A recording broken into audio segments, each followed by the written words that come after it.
Ben ritrovati cari telespettatori. Allora, questa sarà una serata particolarmente interessante, abbiamo diversi temi e anche belli tosti che affrontiamo insieme ai nostri ospiti e incominciamo, per non farci mancare nulla, a parlare di digitalizzazione, di intelligenza artificiale, di informatica, insomma di tante cose che non vorremmo recepire nel modo corretto perché risultano un po' a volte indigeste, un po' difficili o sembrano così facili forse per i più giovani, ma per chi ha qualche anno in più invece c'è qualche problema. Ma abbiamo i massimi esperti come sempre qui con noi. E allora Gianni Potti, presidente Fondazione Comunica e founder Digital Meet, ben arrivato. Buonasera, qui con noi. Buonasera ai vostri ascoltatori. E allora colui che vuole fare cultura a livello nazionale dell'intelligenza artificiale, della digitalizzazione della società e non soltanto. Poi la dottoressa Laura Aglio, comitato scientifico Digital Meet, ben arrivata anche lei, con un passato, un background molto importante in questi ambiti, in questi settori a livello nazionale. Il dottor Paolo Ghezzi, direttore generale Infocamere, grazie anche a lei, ben arrivato.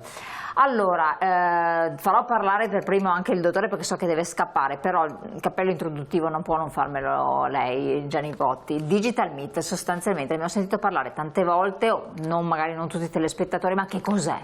Qual è il suo intento? Da 12 anni è il grande contenitore dell'alfabetizzazione digitale, siamo presenti praticamente in tutte le regioni italiane. L'edizione del 2024 praticamente si conclude oggi, poi ci sarà una coda nei prossimi giorni, ma siamo proprio nel giorno giusto e devo dire che anche quest'anno si è trattato di un grande successo, alcuni incontri con più persone, alcuni con meno, ma c'è stata tanta passione, impegno, il comitato scientifico ha lavorato tantissimo, ma qui se no ce la cantiamo e ce la diciamo. Il tema vero di fondo è quello di lanciare la sfida paese sul digitale, dove abbiamo qualche punto di ritardo rispetto alle altre nazioni e se dopo vogliamo magari approfondiamo. Assolutamente. Alfabetizzazione digitale, dottore, cioè che cosa vuol dire? Spieghiamolo proprio a chi ci ascolta in modo più semplice possibile e perché coinvolte Infocamere? E quindi vuol dire le aziende, le imprese del territorio, giusto? Esattamente, parto proprio dalla sua ultima affermazione. Infocamere è la società di innovazione, di tecnologia delle Camere di Commercio italiane. La cosa più importante che il sistema camerale fa è la tenuta del registro delle imprese italiano e pochi lo sanno, ma è una delle banche dati più digitali del paese. E cosa vuol dire avere una banca dati digitale? Vuol dire poter in un secondo, in un click, sapere un'impresa dov'è, cosa fa, quanti dipendenti ha, qual è il suo fatturato, e questa è un'informazione fondamentale per tutto il sistema economico del paese. Quindi informatizzazione vuol dire trasmettere per esempio all'impresa il valore che i dati delle imprese stesse hanno per le imprese.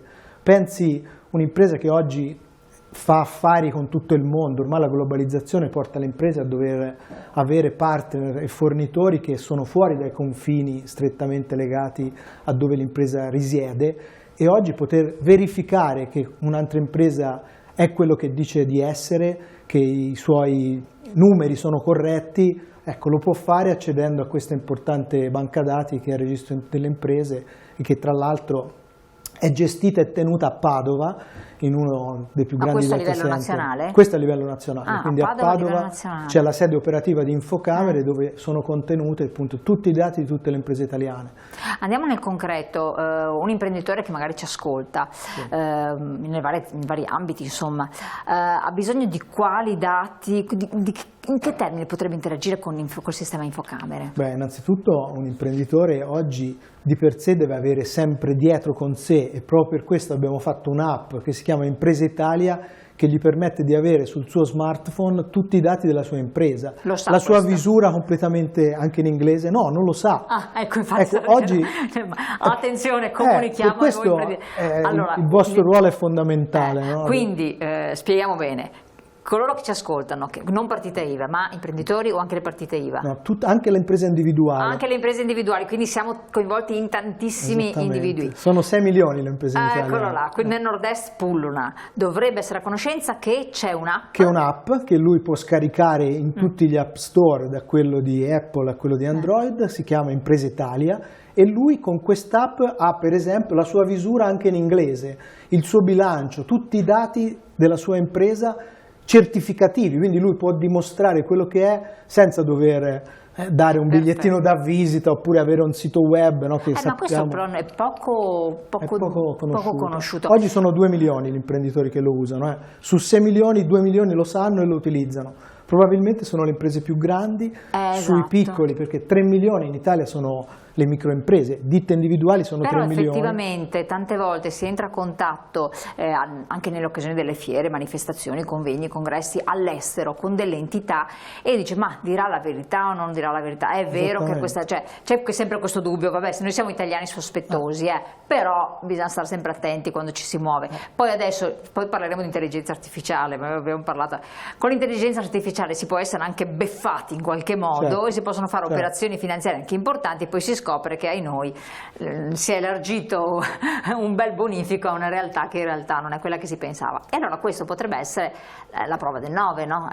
Assolutamente, perché pensi, questi sono dati veri, reali, certificativi, quindi oggi sappiamo che l'intelligenza artificiale si nutre di dati, ma sappiamo anche che la pubblica amministrazione oggi detiene di ognuno di noi i dati più importanti, no? Dall'anagrafe ai dati fiscali. Quindi ci sono dentro, non è che dice do i miei dati, no, ci sono, basta poterla utilizzare. Esattamente, questi dati sono i primi che devono essere utilizzati soprattutto dallo Stato, dagli stakeholder. Noi siamo in grado di sapere, grazie a questa banca dati, ad esempio l'economia di una via, quant'è il fatturato di una via, di una città o di un territorio, e molto spesso questi dati sono usati molto poco e dovrebbero essere usati molto di più, soprattutto da chi poi deve prendere le decisioni per... Quindi gli amministratori pubblici. Per esempio. Allora dottoressa, andiamo anche qui subito. Questa digitalizzazione riguarda senza dubbio le imprese, i territori, i cittadini, ed è importantissimo queste cose che lei ha detto saperle. Poi chiamo anche lei in causa, ma anche le pubbliche amministrazioni, e qui troviamo l'ostacolo, perché purtroppo la nostra pubblica amministrazione non è così digitalizzata come dovrebbe.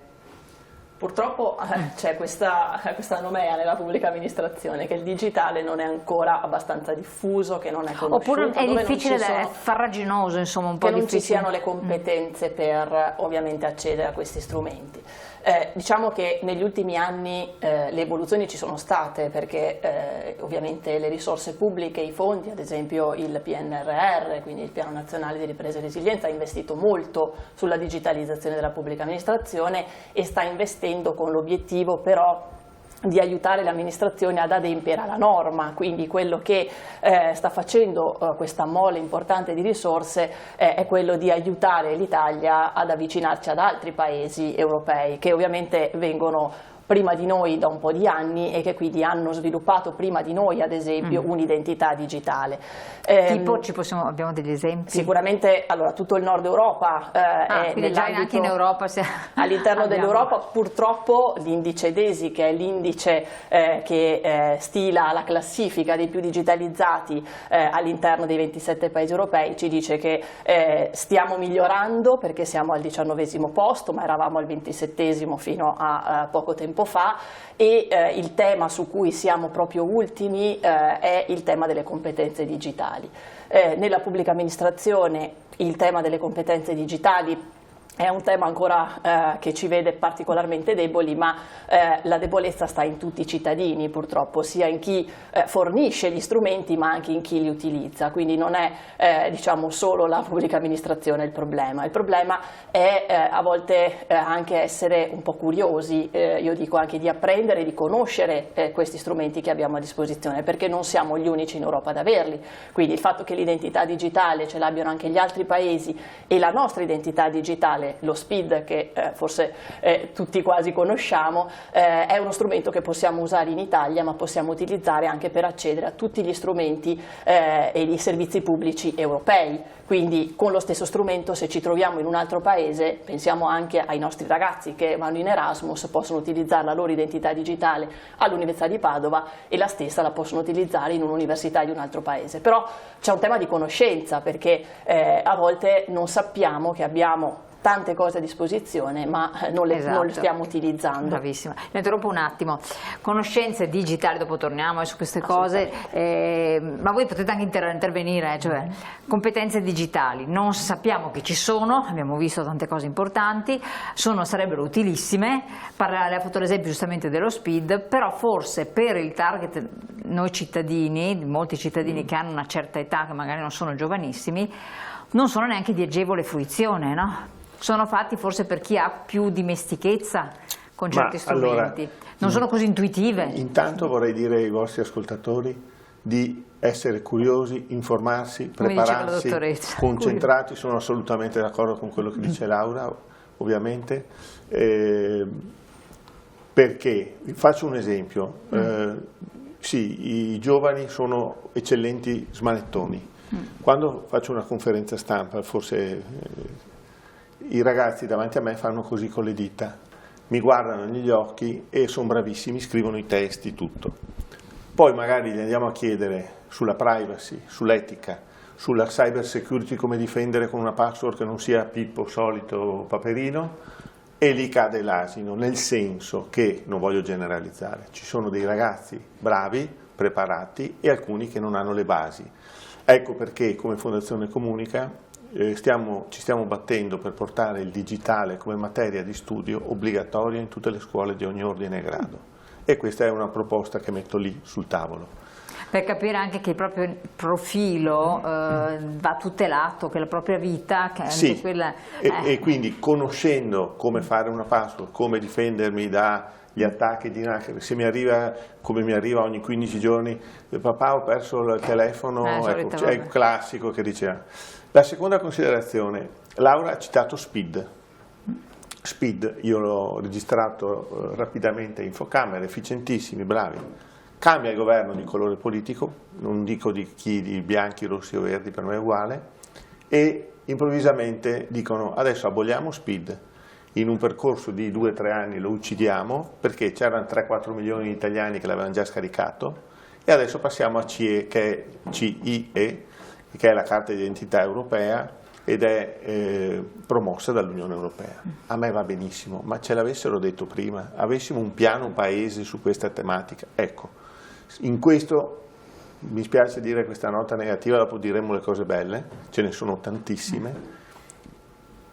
Siamo un paese allo sbando, sulla formazione, la sovrapposizione tra ITS, università, associazioni di categoria, regione, insomma chi più ne ha più ne metta, ognuno fa tutto in termini di formazione, dove è possibile. Ecco, quindi qualcuno che diriga il traffico sono le regioni, mi va bene, è lo Stato, benissimo, ma secondo, chi va a governare non può arrivare a distruggere tutto quello che è stato fatto prima. Questo secondo me non è per niente utile per nessuno e fa del male a chi si muove in questa maniera. Certo, però chiedo un po' a lei, sulla base dell'esperienza, è giustissimo perché cambiare continuamente le regole dei giochi anche per gli imprenditori risulta molto pesante, però se per caso si è sperimentato che lo SPID della situazione è indigesto per moltissimi cittadini, è di difficile fruizione, in base ai livelli in cui si è arrivato, o come è stato fatto, perché sto pensando a tanti sistemi digitali informatici in alcune realtà, vedo, non so, tipo in Corea del Sud, sono molto intuitive le cose,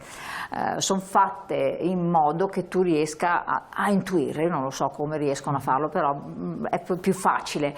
La stessa cosa portata da noi è un po' più complicata. Allora dico, si può cambiare anche percorso, perché? Perché la popolazione, di fatto, nostra popolazione invecchia, e io ho citato la Corea del Sud come il Giappone, perché hanno lo stesso problema nostro, se non ancora più accentuato, dove ci sono tantissime persone anziane, pochissimi figli, cioè non si fanno più figli, e loro in proiezione hanno detto, devo fare le cose intuitive per chi andrà in là nel tempo, e queste cose questi processi avrà difficoltà a capirli, per cui anche con pupazzotti, con simboli, con cose, riesce ad arrivarci. Si può cambiare percorso, ma bisogna che tutti ne accedano, giusto? È una questione, perché sennò ti ritrovate... Sì, allora il tema che le nostre imprese siano indietro, e che è una verità di fatto, però non dipende tanto dall'età dell'imprenditore, che comunque è un'età avanzata, sappiamo venerabile. Che 3 milioni di imprenditori avranno anche un problema generazionale, no? Per mandare... Però quelli sono imprenditori, sono gente che ha avuto un'idea innovativa per fare l'impresa, altrimenti certo. l'impresa non sarebbe oggi qui. Dietro quei 6 milioni di imprese c'è il Made in Italy italiano, per fare un esempio. Il problema forse è che noi gli stiamo a volte chiedendo troppo alle nostre imprese. Bravissimo. Se pensiamo che 3 milioni di imprese è uno l'imprenditore, noi gli chiediamo di avere un esperto di cyber, un esperto di privacy, un esperto per la transizione digitale, ma lui è uno e non può assumere 3 persone perché quell'impresa non ce la fa. Quindi credo che su questo anche la parte pubblica, no? La PA deve un po' riflettere, no? Perché da un punto di vista se la cosa all'imprenditore gli serve e è utile, la fa. E l'abbiamo visto appunto con l'app che le dicevo prima. Però giustamente come il carico fiscale amministrativo grava l'impresa che deve prendere non più una persona ma 2 o 3 nell'amministrazione, costano e non ce la fa, come diceva lei. No, lì bisogna intervenire, bisogna semplificare. Lei ha toccato alcuni punti chiave. Oggi c'è ancora tantissimo spazio per semplificare la burocrazia che oggi costringe l'imprenditore appunto o dover affidarsi a troppi consulenti, quindi non lo fa perché non ce la fa, e su questo tutta la pubblica amministrazione ha enormi spazi di manovra. Siamo di fronte ancora a tantissimi silos, insomma il caso anche di questi giorni, no? Dove insomma, c'è poca interoperabilità tra le banche pubbliche, siamo ancora legati non al contenuto della banca dati pubblica ma all'adempimento, quindi quella è una pratica, non si sa cosa c'è scritto dentro. In realtà la pubblica amministrazione su questo farà e deve fare passi da gigante perché ormai le tecnologie glielo permettono e quindi c'è una responsabilità anche in capo alla pubblica amministrazione. C'è una burocrazia di internet, io la chiamo, e credo che sia un tema assolutamente pesante perché ricade su noi cittadini imprenditori. Ne parliamo tra poco. Allora io la ringrazio perché so che lei deve scappare Grazie. via, per cui la congedo. Grazie. E Paolo Ghezzi, direttore generale di Infocamere, grazie di essere stato qui con noi, speriamo di averla ancora, e congedandoci con il nostro ospite lasciamo a voi alla pubblicità pochissimi secondi, tra poco.